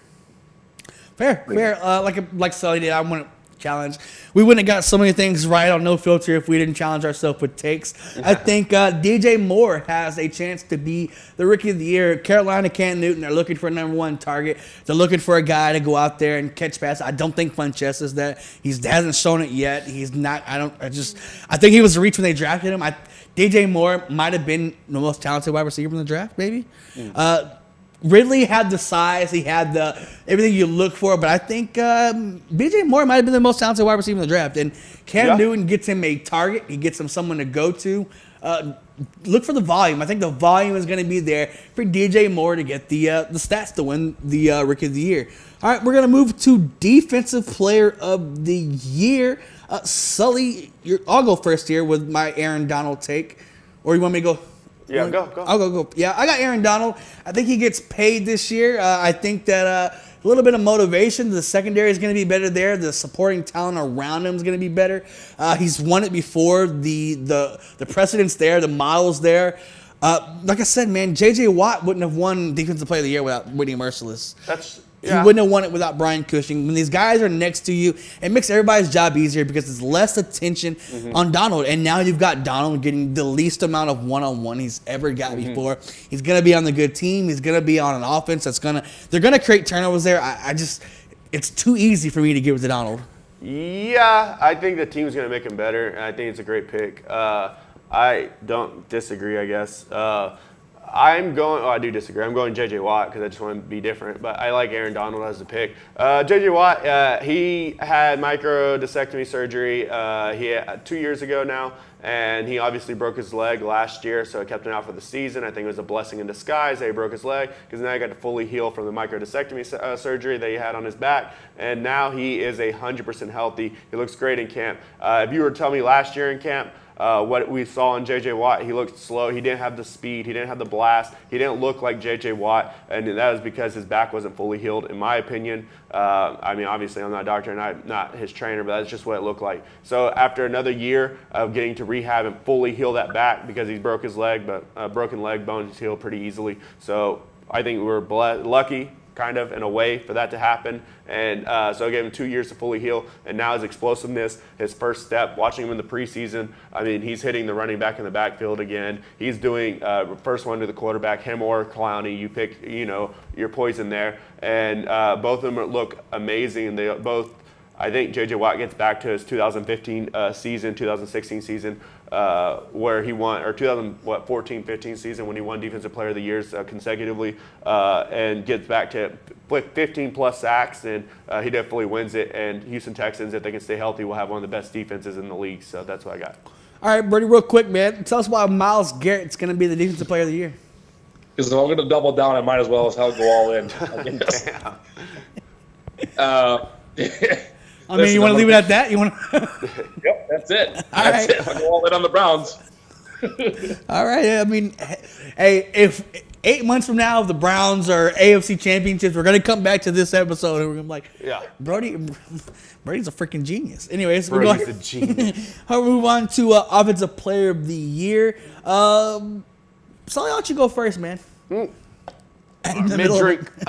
Offensive Player of the Year, I'm going Odell Beckham Jr. He just got paid. Looking at his press conference, look at the confidence that he, expressed, and how he wants to be. He doesn't care about the pay. Now he'll take care of his family, this and that. Now he's talking about that doesn't matter. He wants to be a legend. He wants to be remembered long after the game, like your Jerry Rices or your Randy Mosses, or your Terrell Owens. He wants to be remembered as a legend in the NFL. In his first 3 seasons, he went off, but he's going to have to get, obviously his 4th season, he broke his ankle. So he's back. He's fully healthy going into his 5th season. And I believe it's his 5th season, right? Who's that? It's his 5th season, right? I think so. Right, Brody? I'm trying to tweet the number out. Yeah, that's right. Okay. 5th. So he's going. So I think he has ample opportunity to do what he needs to do to win Offensive Player of the Year. And as long as he stays healthy, there's no reason he shouldn't win it. Fair. Brody, what's yours? This is where my takes get a little bit more boring. Aaron Rodgers. That's just. It is what it is. Maybe it's a very weird branch of homer bias where I just hear about the same thing all the time, and even though I'm not a fan, it just starts to seep in. So Aaron, I mean, listen, there's nobody that would debate you that he's the most talented quarterback. Well, I mean, there was talent quarterback in the league right now. Deshaun maybe Watson. Ever. What happened? He went quiet on me. What did you say to him? I said Deshaun Watson's the most talented quarterback in football. Now that y'all grabbed the pillow and covered the boner, Aaron Rodgers is the most talented quarterback in the league, and I mean the offense gave him the right pieces. Devontae Adams is going to come into his own. Jimmy Graham's there. I don't see any reason right now why I wouldn't be Aaron Rodgers. Your theme of the whole show has been doubling down. I think if O'Brien's the coach of the year, Deshaun Watson to be the offensive player of the year. If he keeps up that pace he had in that 6 games last year, we're going to be talking MVP, not offensive player of the year. But I didn't want to go full homer boner. The pillow's only big enough. But so I went to Deshaun Watson, offensive player of the year. I think he's really going. When people say, "Oh, sophomore slump," there's only 6 games of film out there on him. Everybody thinks that Deshaun Watson is a run-first guy. He'll tell you himself, "I want to beat you with my arm. I want to beat you with my mind." I think he's going to put up the numbers. The offensive line, cross my heart, hope to die, is a lot better, and they can actually. They're not. Kendall Lamb quit on a block last year. I don't think we have any guys that have quit on a block this year. I think he's going to put up the numbers. I think the defense will protect him enough. That's my pick for offensive player of the year. MVP, I think it's all pretty chalk. Who you got? Aaron Rodgers. Brody? You can't go Aaron Rodgers again. I don't like that.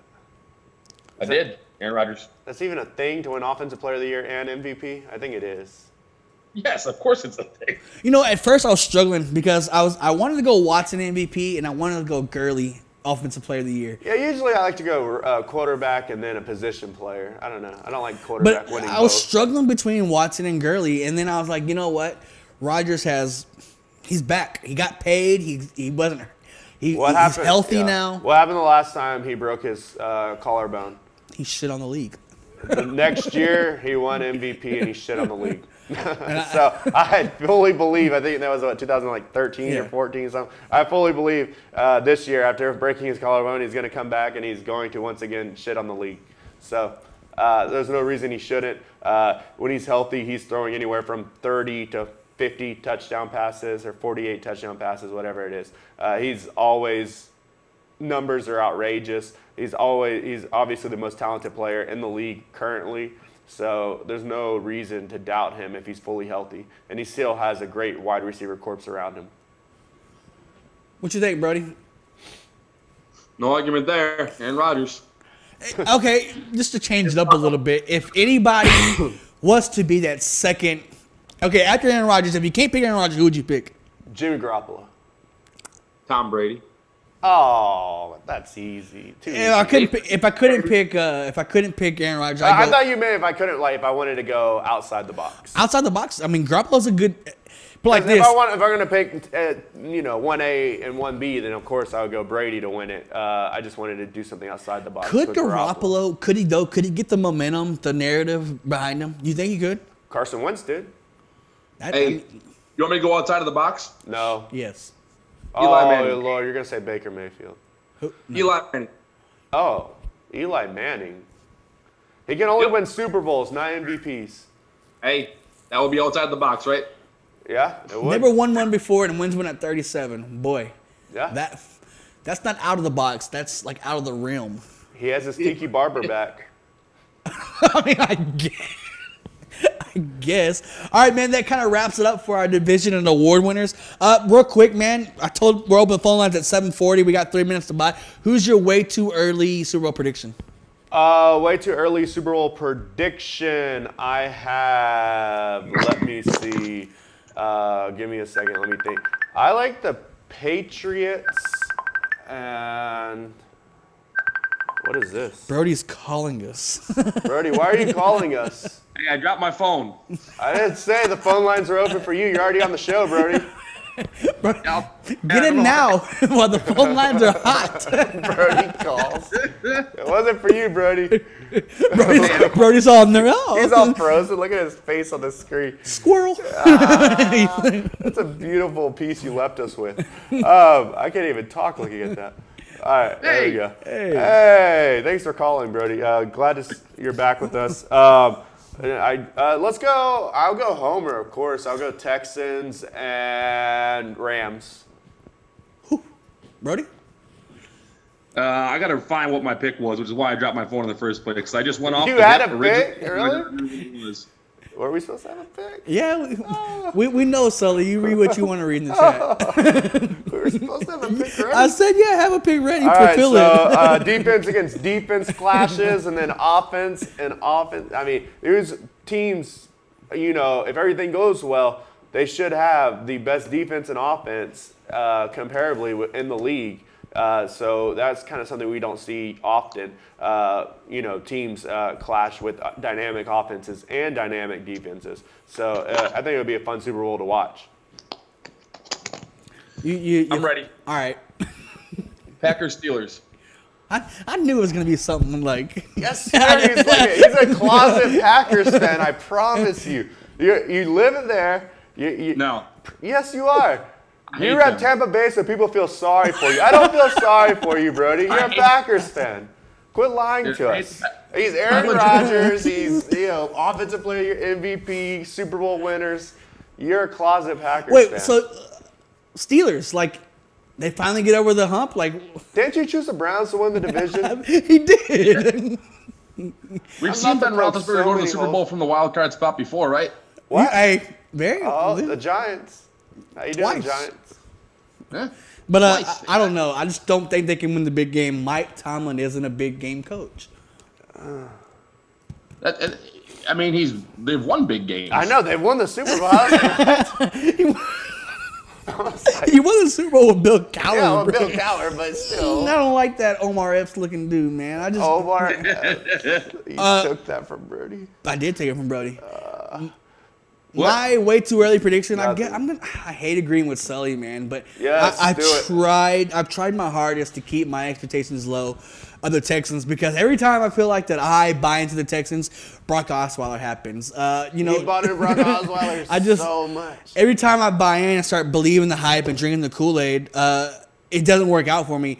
I do think that if everything goes right for the Texans, man, a little Russell Wilson a la Deshaun Watson, good defense, cheap quarterback on a good deal, got enough talent around him. I think this is the window teams really want to win these championships when they have these quarterbacks on a cheap deal. The Texans have the benefit of no film on Watson. Like I said before, I think the defense is playing for rings, and I don't see any other team in the AFC, maybe the Jaguars, who are gonna really give us some resistance for that. South. Yeah, no, in the conference. I don't see another team in the AFC period that's gonna give us a lot of resistance getting there. So I think if everything goes our way, we got to get to the playoffs, of course. And I'm not a believer in Pittsburgh. I just don't believe in them in the playoffs. Some defenses don't work. Rams.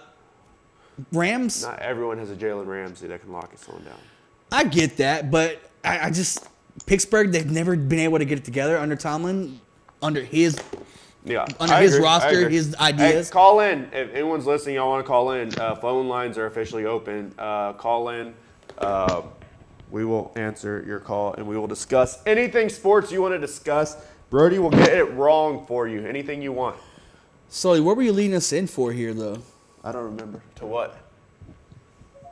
We're going to talk some well, there's a question in the chat right now. Where would you select Deshaun Watson in a one-quarterback keeper league? One quarterback keeper league. Deshaun Watson and Carson Wentz are like your top two. Maybe Goff is third.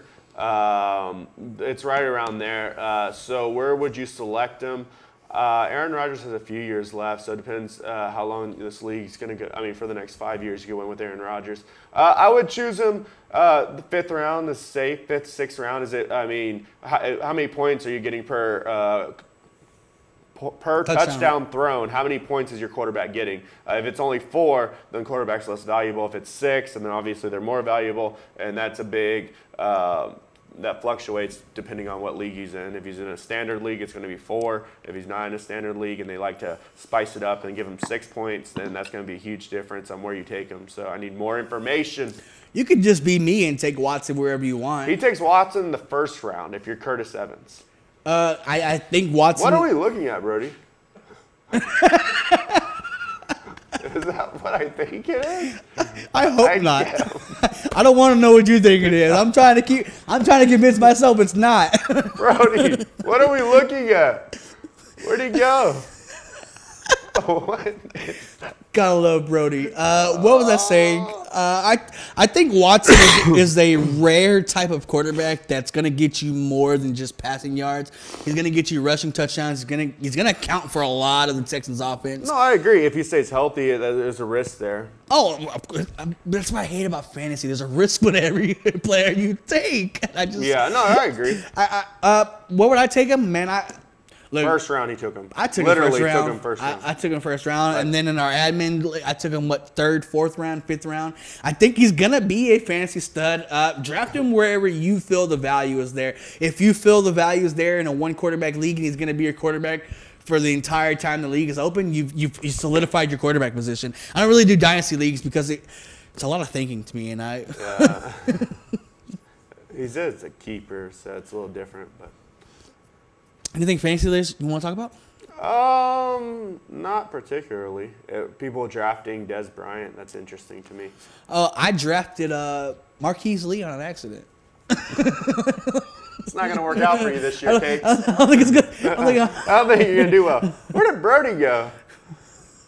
Who's calling? He's gone? The Zoom is still open, though. Yeah, Zoom's still open. Oh. We don't got any calls. Oh, yeah. Brody's gone. We have no calls. You want to Wrap it up.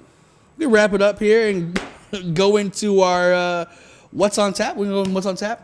Do you want to go first? I'll try to pull some. Oh, I got it. We got the Cowboys at Texans tomorrow night.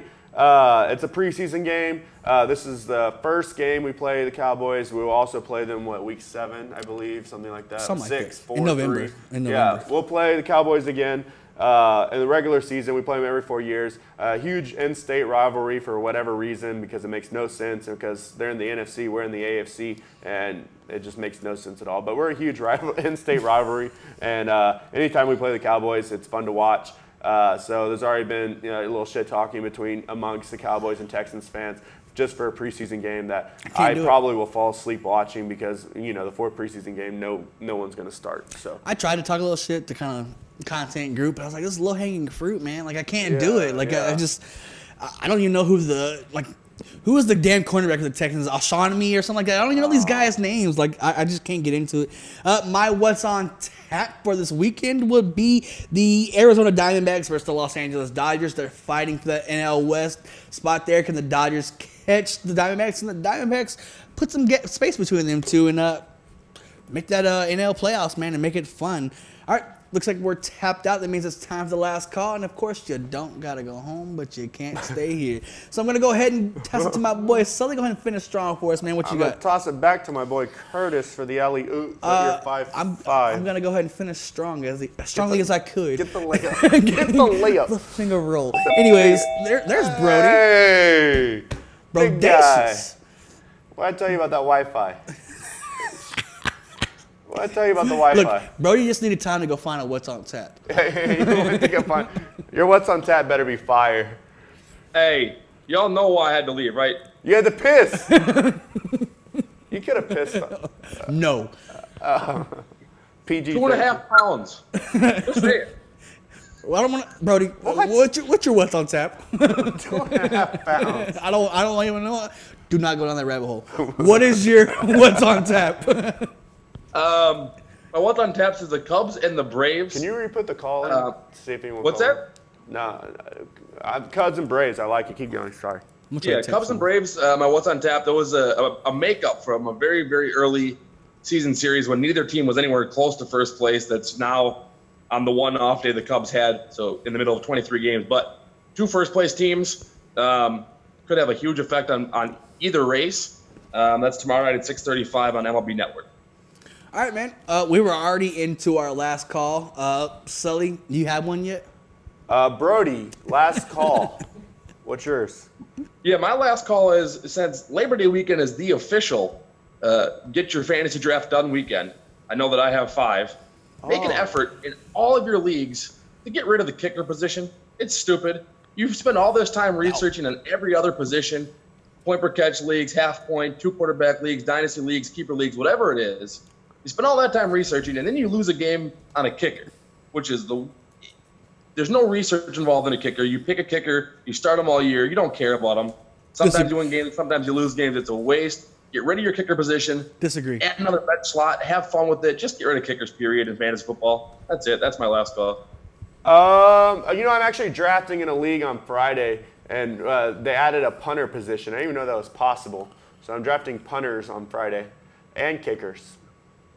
How do you get I points? went opposite of what you said. How do you get points for punters? They're doing it anything 44 or plus net yards punted average for the game. You get 5 points, and then it goes 5, 4, 3 if you average less yards. If you get your punt blocked, you get like -2 or something. That's too fantasy for me. Oh no, I didn't even know it. I didn't even know it when I signed up for the league initially. I had no idea, and so I'm scrolling through because the draft is a live draft on Friday, and I see this P position. I'm like, what's a P? Like I was like physically unable, or like what is the P position? Physically unable to play football. It was a punter. So I guess physically unable to play football. Yeah. So I was like, what the hell?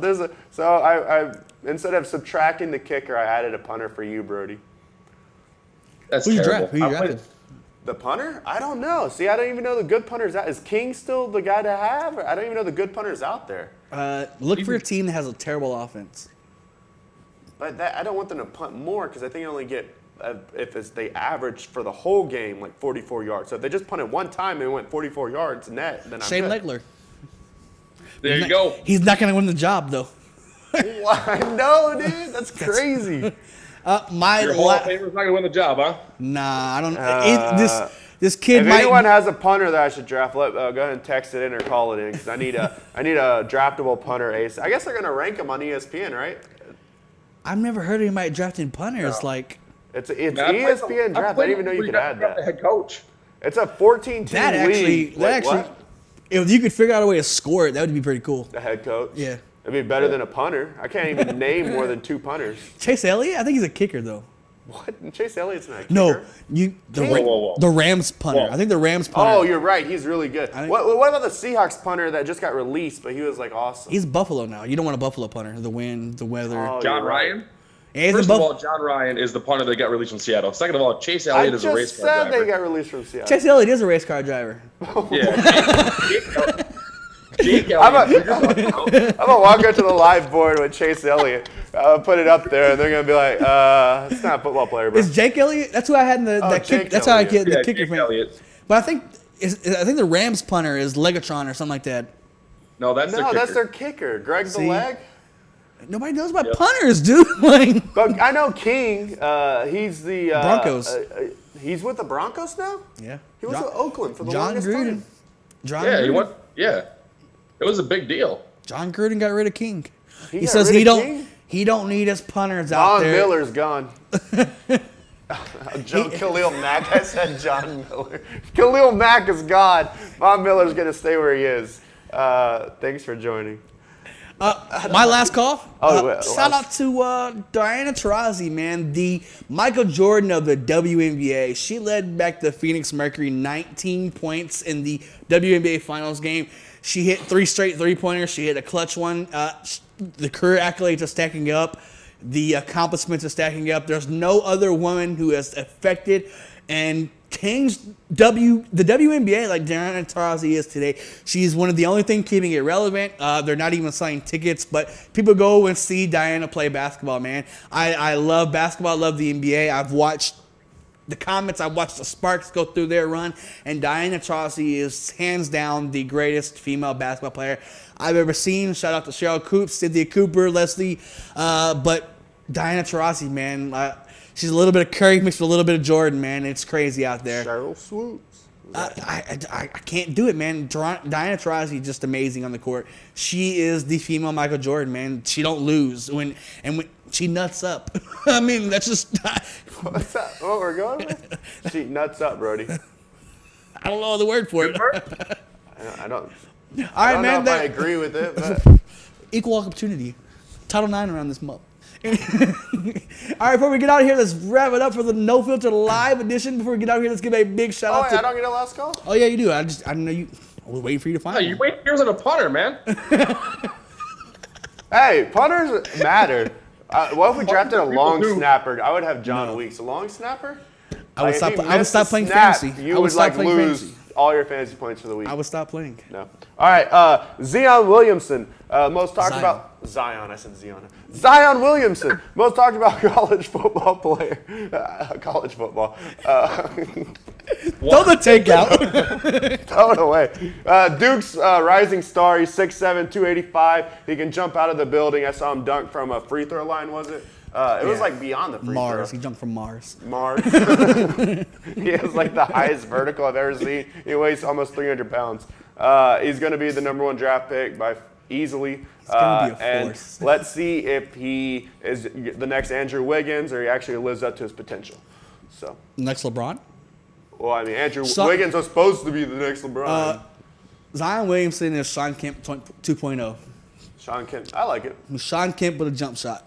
And He doesn't really have a jump shot. Like he's developing. no, but I think he'll have the same thing T-Mac had. When you can rise up that high and shoot, You just shoot straight, you can just shoot. straight shot. So So that's my jump shot is pretty straight because no. All right. 0 for 12 like Ariza. 0 for 12. All right, before we get out here, let's give a big shout out to David Sutherland for everything he does for All Sports All Day and the No Filter podcast. If you like what you hear and you want to watch this episode again, go share it. You can find us on YouTube at All Sports All Day. It's all one word. We're on Twitter now at all tweets by ASAD. We're on Instagram too, ASAD_Insta. You can find us on TuneIn Radio app, Apple Podcasts, Google Play, public Facebook page. We're trying to get everything out there, man. Thanks for listening. Cakes is out. Fly the W. I have nothing smart to say. I don't know. But I ain't going out without a fight. I swear to God, I was made for this. About this money, so I'm chasing it. Nobody ever gave me shit when I'm down to my last. I still make a couple plays with it. I swear to God, I was made for this. About this money, so I'm chasing it.